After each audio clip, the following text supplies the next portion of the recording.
Lah kocak. Kocak. Korenda acak-acak.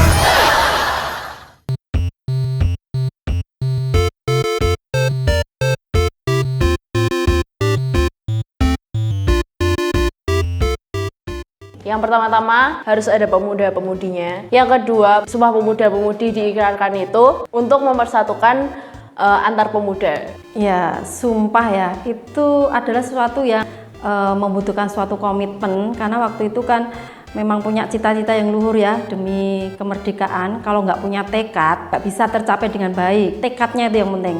Jadi untuk sebuah cita-cita, sebuah keinginan bersama itu harus dinyatakan dengan caranya pada zamannya. Jadi ketika itu pemuda kita memiliki keinginan untuk negaranya, maka itu harus disampaikan melalui Sumpah Pemuda.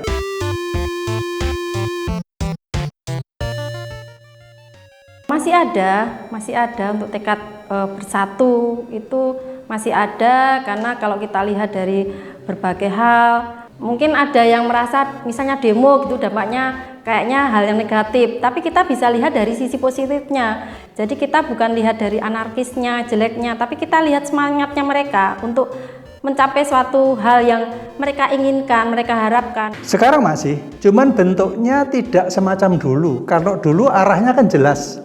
Untuk bersatu itu semacam ini. Nah sekarang bersatu itu banyak hal yang ingin diraih. Misalnya Indonesia supaya menjadi negara yang sejahtera, adil dan makmur, sehingga fokus semacam dulu sudah berbeda. Pastinya masih dong, dan apalagi kita tuh juga terbantu sama teknologi-teknologi ya. Jadi ada plus minusnya juga kita pakai teknologi, tergantung sama pemuda-pemudinya nih. Nah, kalau pemuda-pemudinya bisa memakai teknologi itu dengan baik, kita pastinya Indonesia jadi tambah plus plus plus, yes.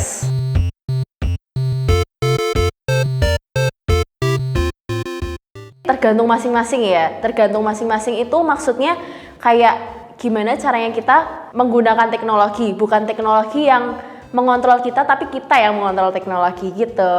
Lihat dari segi positif dan negatifnya, yaitu sih menurut saya bisa menjadi suatu sarana yang tepat untuk bersatu. Karena sekarang komunikasi kan kita nggak harus tatap muka ya, tapi kita pun mencetuskan suatu ide untuk kita bersama-sama melakukan sesuatu, itu tidak harus bertemu, tapi kita bisa pakai media ini. Ya, tergantung cara menggunakannya ya. Jadi seperti pisau dapur ya, teknologi juga semacam itu. Kalau teknologi mampu kita pakai dengan baik, dengan bijak, dan kita bisa menguasai teknologi itu, maka menjadi berguna.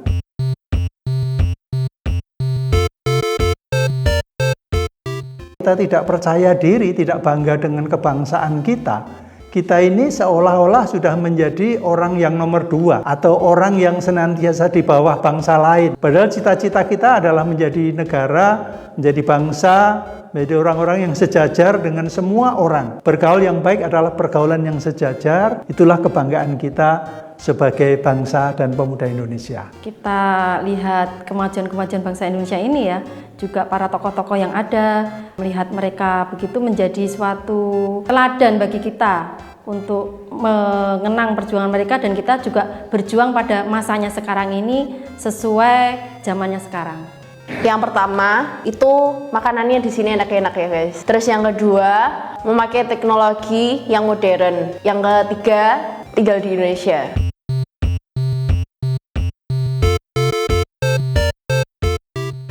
Supaya yang muda dan tua ini nggak ada gaps ya. Jadi kita harus bersatu, kita harus menjadi satu bagian. Intinya di komunikasi.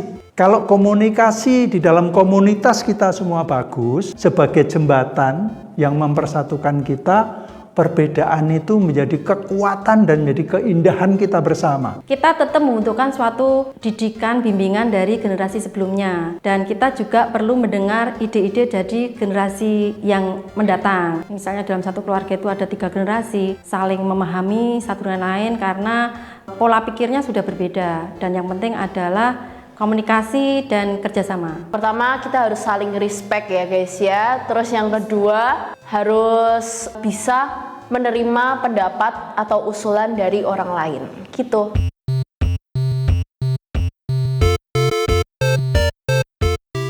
mungkin lebih minim teknologinya gitu ya. Jadi kayak komunikasinya itu kadang kurang-kurang gitu. Tapi kalau sekarang itu kan teknologinya udah cepet nih, udah makin modern, makanya kita jadi makin bisa berkomunikasi, mengajak teman-temannya tuh lebih gampang dari teknologi itu, dari sosial media lah contohnya gitu Kak. Lebih kontekstual ya, mungkin sesuai zamannya juga. Nanti kalau mungkin Koremda saya dulu pagi di GKJ gitu ya, dan juga di sini mungkin dulu juga nggak serame ini. Tapi kalau sekarang rasanya pemuda-pemuda Koremda ini lebih mengekspresikan diri. Sudah oke, kita lebih bisa mengekspresikan bagaimana kita tuh memuji Tuhan sesuai ya. Kalau pemuda kan pengennya juga lepas gitu.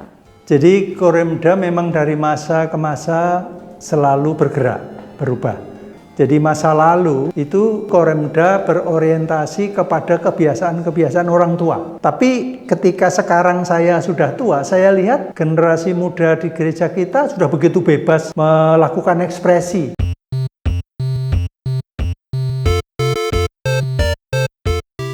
Nah, kita sebagai Koremda, kita harus tunjukkan kita nggak seperti mereka.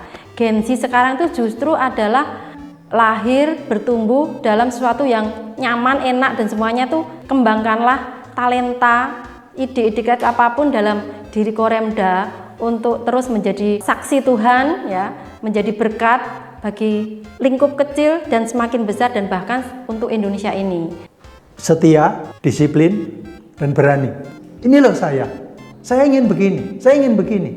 Tetapi dengan tetap sikap hormat, santun, bijaksana. Itulah modal kita. Tetap solid, tetap semangat, tetap satu tujuan, satu misi, satu visi.